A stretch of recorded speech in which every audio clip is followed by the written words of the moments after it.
ক্ষমতায় যারা যাচ্ছে তারা জবাবদিহিতাহীন থাকতে পারবে না। তাদেরকে জনগণের কাছে জবাবদিহিতা করতে হবে, সেই কাঠামো তৈরি করতে হবে। আজকে সেই লক্ষ্যে বাংলাদেশ এগিয়ে যাচ্ছে। আমরা আশা করি অন্তর্বর্তী সরকার এই যে বাংলাদেশের মানুষের আকাঙ্ক্ষা, সে অনুযায়ী একটি গণতান্ত্রিক বাংলাদেশ সেটা প্রতিষ্ঠার পথটাকে সুগম করবে এবং রাজনৈতিক দলগুলো ন্যূনতম গণতান্ত্রিক বাংলাদেশ প্রতিষ্ঠার ক্ষেত্রে যে ঐক্য, সে ঐক্য বজায় রাখবে। কেননা ফ্যাসিস্টরা এখনও তৎপর আছে, তাদের দেশি বিদেশি দোসররা তৎপর আছে।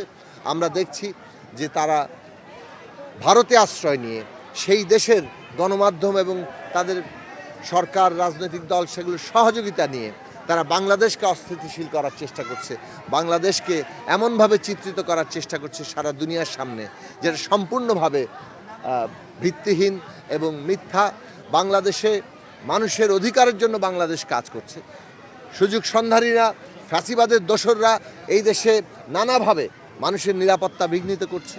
হিন্দু সম্প্রদায় কিংবা অন্য সম্প্রদায়, ধর্মীয় জাতিগত অর্থে কোথাও কোথাও ঘটনা ঘটছে, কিন্তু সেই ঘটনাগুলোকে বিচার করার জন্য এই সরকার কাজ করছে।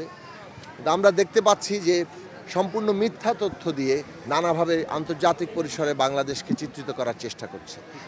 তার বিরুদ্ধে আমাদের ঐক্যবদ্ধ থাকতে হবে, লড়াই করতে হবে।